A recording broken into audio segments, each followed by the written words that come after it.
Assalamualaikum warahmatullahi wabarakatuh. Saudara-saudaraku yang dirahmati Allah, pada video kali ini kita akan membahas salah satu peristiwa paling dahsyat di akhir zaman. Pernahkah kamu membayangkan suatu kaum yang jumlahnya tak terhitung, menyebar ke seluruh penjuru bumi, meminum habis danau, merusak apapun yang mereka lewati, hingga manusia tak mampu melawan? Mereka bukan dongeng, mereka bukan mitos. Nama mereka disebut langsung dalam Al-Quran dan dijelaskan secara rinci dalam hadits Nabi Muhammad. Mereka adalah Ya'juj dan Ma'juj, dan kemunculan mereka adalah salah satu tanda besar kiamat. Siapakah Ya'juj dan Ma'juj? Ya'juj dan Ma'juj adalah dua kaum manusia, bukan jin, bukan makhluk gaib. Allah menyebut mereka dalam surah Al-Kahfi ayat 94. Wahai Zulkarnain, sesungguhnya Ya'juj dan Ma'juj itu adalah kaum yang berbuat kerusakan di bumi. Mereka adalah keturunan Nabi Adam, namun memiliki sifat sangat brutal, rakus, perusak, tidak mengenal belas kasihan. Dalam hadits riwayat Bukhari dan Muslim, Rasulullah bersabda, Allah berfirman, dari setiap 1000 manusia, 999 masuk neraka dan 1 masuk surga. Para sahabat ketakutan, lalu Nabi menjelaskan, yang 99 itu kebanyakan dari Ya'juj dan Ma'juj. Ini menunjukkan jumlah mereka sangat besar.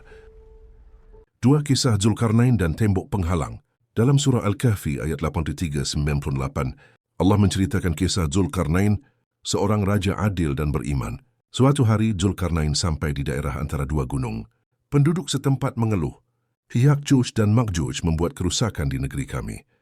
Lalu mereka meminta dibuatkan dinding. Penghalang Zulkarnain membangun tembok dari besi, tembaga cair. Allah berfirman, mereka ni Ya'juj dan Ma'juj tidak dapat melubanginya dan tidak mampu memanjatnya. Surah Al-Kahfi 97. Sejak saat itu, Ya'juj dan Ma'juj terkurung, tidak bisa keluar hingga waktu yang Allah tentukan. 3. Upaya Ya'juj dan Ma'juj membobol tembok. Dalam hadits syahih riwayat Tirmizi, setiap hari Ya'juj dan Ma'juj menggali tembok itu. Hampir tembus. Namun pemimpin mereka berkata, besok kita lanjutkan. Saat mereka kembali keesokan harinya, tembok itu kembali utuh seperti semula.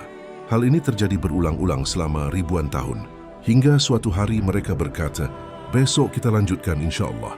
Dan keesokan harinya, tembok itu tidak kembali utuh. Inilah tanda bahwa izin Allah telah turun.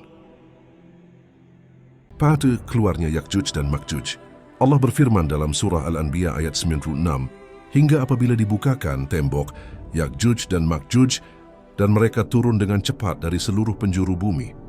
Ketika mereka keluar, jumlahnya seperti ombak lautan. Mereka menyebar ke seluruh bumi. Dan tidak ada yang mampu menghentikan. Dalam hadits riwayat Muslim, mereka melewati danau Tiberias dan meminumnya hingga habis. Orang terakhir berkata, dulu di sini pernah ada air. Manusia dan Nabi Isa alaihissalam terpaksa mengungsi ke gunung karena tidak ada senjata yang mampu melawan mereka. Lamsia, kerusakan besar di bumi. Ya'juj dan Ma'juj membunuh, merusak tanaman, menghabiskan sumber air, menghancurkan peradaban. Mereka bahkan berkata dengan sombong, kami telah mengalahkan penduduk bumi. Sekarang giliran penghuni langit. Lalu mereka melemparkan tombak ke langit dan Allah mengembalikannya dalam keadaan berlumuran darah sebagai ujian keimanan. Cara Allah membinasakan Ya'juj dan Ma'juj. Nabi Isa alaihissalam berdoa kepada Allah.